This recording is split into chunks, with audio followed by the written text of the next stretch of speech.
Step 1, wake up early, gonna rise with the sun. Step 2, get some good, some food in you. Step 3, think real hard about what you wanna be. Step 4, everybody just do your thing. Wake up, today's gonna be a good day. Hey guys, welcome back, welcome to my channel. So for today's video is my March wrap up. For a minute then I didn't remember what video I'm filming.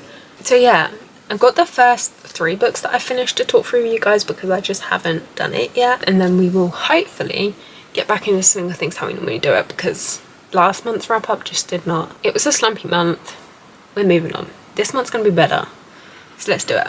First up was Twisted Truths by Cora Kent. This was a little novella before Beautiful Mistakes, which I also read, which I read as an arc. I've not rated the novella, but the arc I did give a 3.25. This is okay. It was an okay book. There felt like there was 2 plots going on, like one in the first half, one in the second half, and I was getting a bit confused. Now the plot that I felt was in the second half did kind of come through from the first, but like it just felt halfway there was like a big 360 into what the plot was going to be, and the first one, which I think is actually like the main plot, kind of just disappeared. You kind of had your big moment and it just went poof, we're done. And I'm like, oh okay, good for you. I don't know what we're doing. Like, I don't want to sound mean when I'm saying this, but like at the same time I'm giving my honest opinion here on this book without trying to be rude, because I don't like to be rude on arcs and just any book that I read. I don't like to be rude because the authors have put so much hard work into this and into their books that it just, but when they just don't, when things like that happen, I'm a bit like, you know. Don't get me wrong though, you are hooked in straight away with the story, like you're straight in there on the action and stuff. There was a kind of, what the second plot is, we don't really get a confirmation. There was a situation which is like leads to the second kind of plot, that what I was reading sentences and stuff was I was interpreting into a certain way because of how it was worded. We never really get that clarification at all.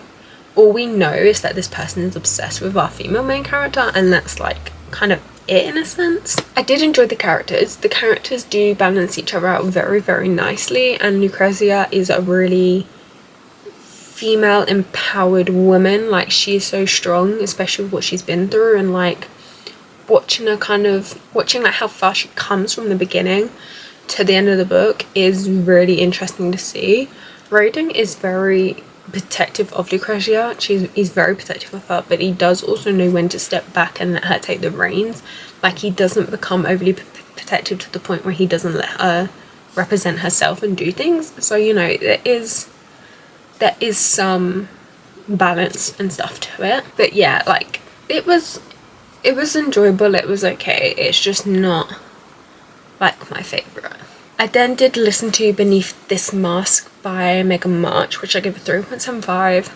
This was really nice, quick and easy, like really, really enjoyable. I loved the characters, I enjoyed them, the story was interesting. Our main guy, Simon, is very much kind of instantly, I don't want to say obsessed, but he's very much like hooked in by our female character straight away, which is Charlie. And yeah, and Charlie, you know, she has a lot to work through, and you do definitely see her work through this. And once we get past her issues from her past, they really, really bond and they really, really connect. And yeah, it was a really nice, interesting story to listen to. It's the first book in a series and like 7 books, but I don't feel eager to read the rest of the books. Like, I believe they follow other characters, the other ones, but I'm not eager to listen to them or read them. So I'm kind of classing this series as one that's been put on hold, and it's kind of a case that I kind of get to them when I get to them. Like, I'm not, oh my god, I need to finish this series right here, right now, you know. So yeah, it was really enjoyable though, and I loved it, and I loved the story and the characters, and just, yeah, they come a long way from the beginning to the end of the book, which is really, really, really nice to see for them, and really deserving of Charlie, because she does go through a fair decent amount. So yeah, those are the first 3 books we've read. So yeah, I will see you in the next wrap up. So it's time to do the rest of our March wrap up. I have not, in fact, done it like I used to normally do. It's been one of those months. Okay, your girl here needs some slack. It's been one of those months. So we are going to sit and just do the wrap up for the rest of the month. Now I do have my reading journal next to me so I can trigger my memories of these books and make sure I give you guys all the information that is needed. So I'll be ready to round out the rest of our March read. So first we have Come With Me by Brooke Montgomery. This is like a prequel novella to the Sugarland Creek series is what I want to say. I give this a 4-star. This is a really quick, easy read. Like I read it within like 2.5 hours. Like I read it super fast. It flows nicely. The characters are interesting. I loved them. I was definitely taken by surprise by an element at the end. Like I was not expecting it for a small town cowboy romance at all. But like it took me by surprise in like a good way. So, you know, we were all here for it, okay? We were here for it, so it's all good. I really loved that one, so I definitely recommend checking it out. I then read I read 3 arcs. I read an entire trilogy, which is the Piece of Us trilogy. So you have Look, Don't Touch, Forever We Fall, and Hard to Judge. I gave all 3 books a 4.5 rating. Overall, I'd probably give the series a 5-star. I really enjoyed this. I loved all our characters. I can't really talk too much about the books individually. I mean, the first one, yes, easy, but like the next 2 are worked in such a way that works so well to the story, but you have to read them and be there with it to truly understand it. So because anything I say is probably gonna like it's not gonna make sense, and it's probably gonna be quite off-putting, but don't let it be off-putting, which is why I don't want to say it, because I want you guys to go into the series if you decide to pick it up and really enjoy it. And yeah, just know I absolutely love these characters. I love the entire story, the entire plot line. Like they work and balance each other all out so nicely. Like they work so well. It's just, yeah, I really loved it, and so much. It was such an easy read. Like I did read these books quite quickly. If you do want to see individual reviews, I do believe I've done them on TikTok. I'm a little behind on posting on there anyway, but I believe I've done those on TikTok, so you can check out the individual ones there. But again, it's kind of done in a way that it's very hard to explain and without it sounding off-putting. But just know it's such a good series, and I really loved it. So I was very thankful for the opportunity to read those books. Next is Here With Me, which is actually like the first book in the Sugarland Creek series. Now I do read this in my booktubers pick my reads, so full thoughts and opinions will be in that one, so I'm going to keep it nice and quick for you guys here. I really enjoyed this one. I give it a 4.25.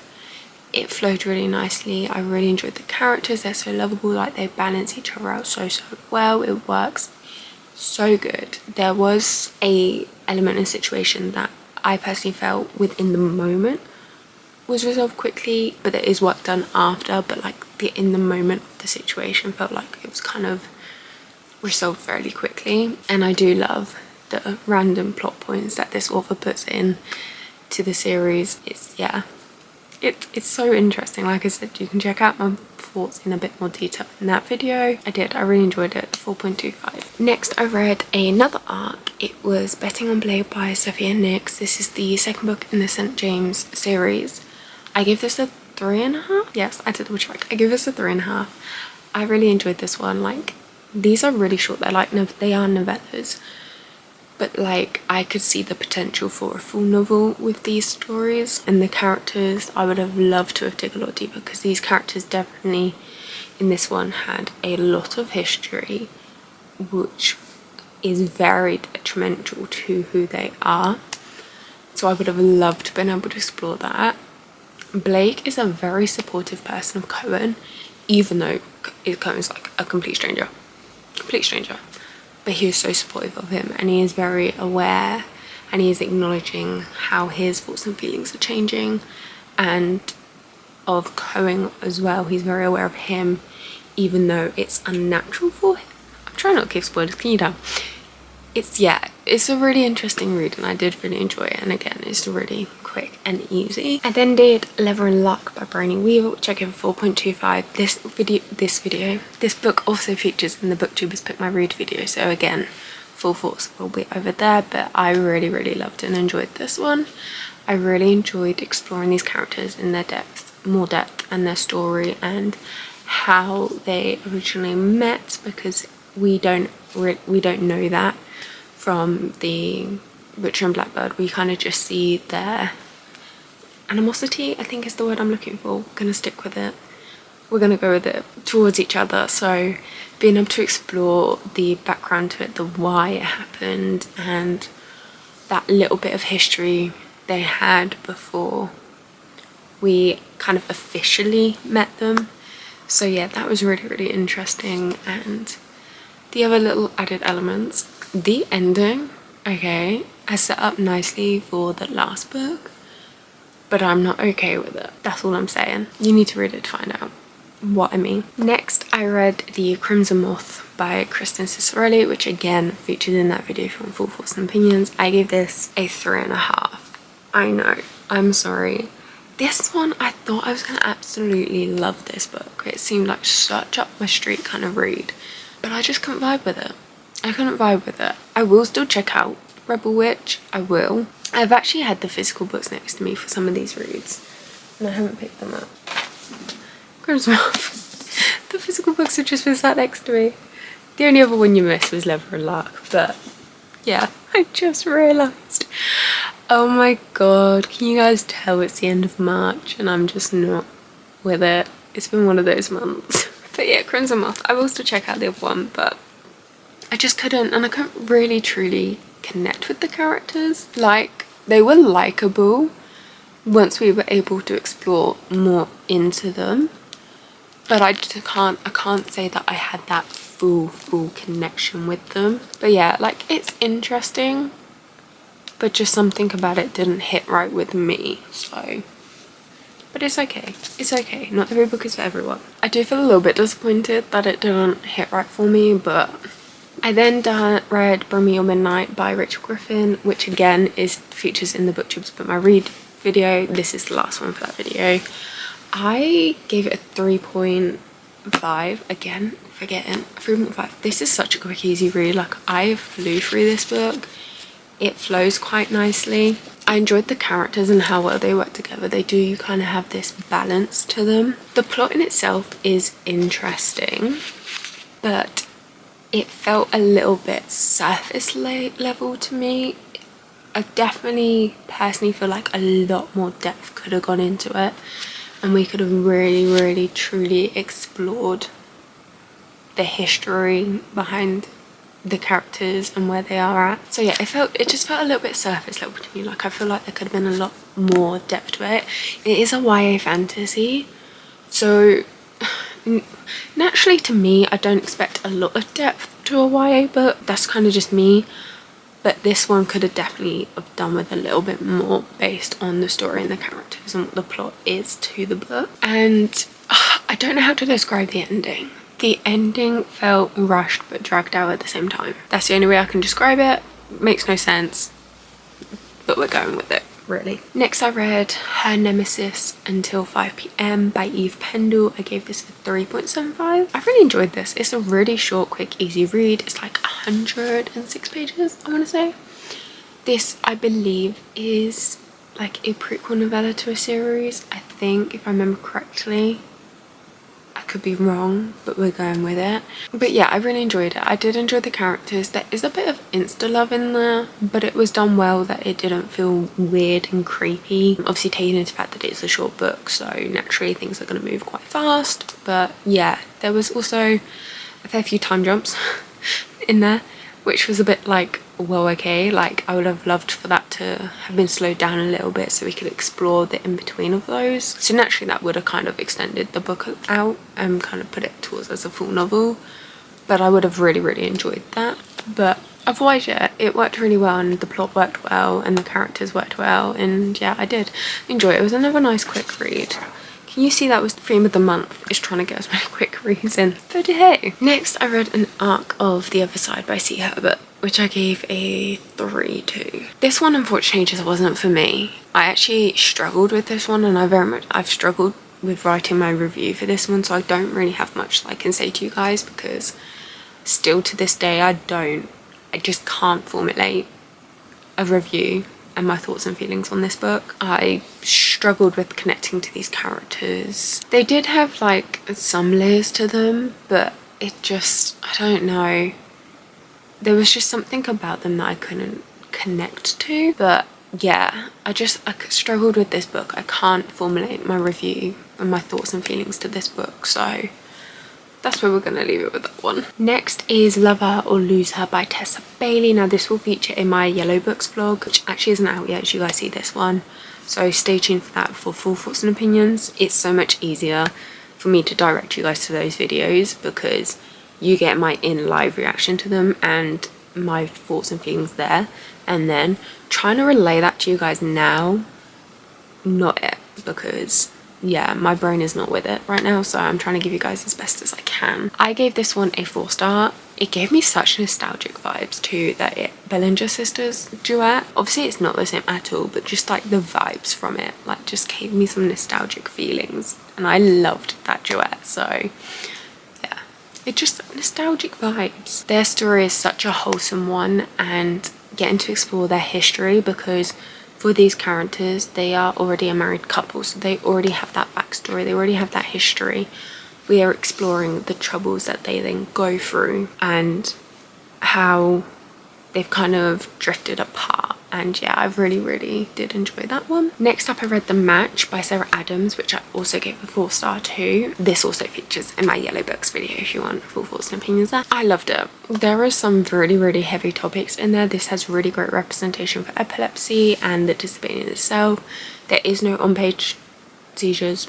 Just want to clarify that. There is nothing like that on page. It's just very informative and very much tells you how much epilepsy affects people's lives and the impact that it has. But I love the characters. Little Sam was a cutie. We loved little Sam. Such a cutie pie. Our two main characters, Sam aside, our two main characters worked really well together, and they balance each other out quite nicely, and they are very much opposites, but they have, like I said, that balance between them. They definitely help draw each other out in different ways. So yeah, I very much loved that. And the pace of them as well. The pace of them was done really good as well. I really did. The pace of them, the pace of the story, the writing, it all went really nicely, and it was perfectly suited to our characters. Now, I read These Violet Delights by Chloe Gong. This features in my 12 Friends Part 1 video, which again, not out yet, but you can head over there when it comes. I give this one a 3.75. Okay, hear me out. This is an intriguing story. It's interesting. I just wasn't hooked in by it. Characters themselves are interesting, but I feel very indifferent by them.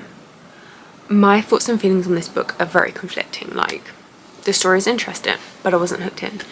The characters are interesting, but I feel indifferent about them. I very much am very conflicted by this book. Like, I feel the positives and the negatives that very much are reflective of each other. And so I can't give you a definite on thoughts and feelings of this book, because it's very difficult again to articulate, because it's just, my brain's very conflicted by it. Okay, we're gonna move on swiftly. Like I said, check out that video for my in-person reactions. I then was lucky to read an arc for Death Valley by Karina Howe. Now, this book is actually already released. It was kind of a bit of a tight turnaround, so we had a bit of leeway for getting it out. I did receive it as an arc. I really enjoyed this. I give it a 4.5. I love the characters. They have so much growth from the start of the book when we first meet them, and they worked so well. They build such a strong bond, and if you read the book, it's very understanding of why they do suffer a lot of trauma together. This is a horror romance. They suffer a lot, but it helps them build this strong bond and really helps them build this understanding for each other. The plot in itself is very interesting. There is a lot of tension throughout the entire book. That level of tension is always there, but you get the moments of relief at the perfect points within the book that kind of just makes you go, and let's breathe for a moment and then we can continue on. But it definitely has you gripped at every turn. Like there's something always kind of going on and it has you hooked in throughout that. So yeah, it's really, really interesting, and I did really enjoy the way it was done. And then we finished the month off with another arc. This one is Such a Sweet Girl by Effie Campbell, which I give a 4-star rating to. This is another short book. It's like 116 pages. It's a spicy book, it's a smutty book, but it was done at the perfect level for how short it was. I think if the author had gone even more into the spice, it would have kind of been a bit off-putting, but she definitely adds the perfect layer of the plot into it to make it that perfect balance. The characters are interesting. This is Boyfriend's Dad, by the way. It's age gap. I have a thing for the moment with boyfriend's ex-boyfriend's dad, and I don't know why. I've read quite a few of those recently. I have issues. There's something wrong with me. I don't know why. I've been reading a lot of those that tropes. So yeah, I don't know why. The writing does flow really, really nicely, and it is dual POV, which was absolutely perfect. Book. It adds such a better layer. It helps us build this better understanding to our characters and to their connection and their, yeah, just it was perfectly done for this book. The chemistry between them definitely felt stronger, and I definitely think the dual POV definitely added to that. So yeah, I did really enjoy that one too. We ended off good. So yeah, that is it for our March wrap up. It kind of fell to pieces again, guys. I had a physical copy of these books next to me. These Violet Delights, The Match, Lover and Loser. This has been a mess of a wrap up. If you guys have managed to stay through this last lot, brilliant. You guys are dedicated like mad. But yeah, I would say hopefully I will get back on it for April's wrap up, but we shall see. We'll see what happens. But yeah, it's definitely been my most successful month so far this year. It's only the 3rd month, but it's been successful. And yeah, I definitely feel like I'm kind of getting back in my groove for reading. So hopefully this is an onwards and upwards kind of time now. But yeah, we shall see what happens and we will go from there. But I hope you guys enjoyed. Hopefully I've made sense. Hopefully it's not too bad of a video, and I will catch you guys in the next one. So don't forget to keep smiling, be kind, keep reading. Bye guys. Wake up, today's gonna be a good day.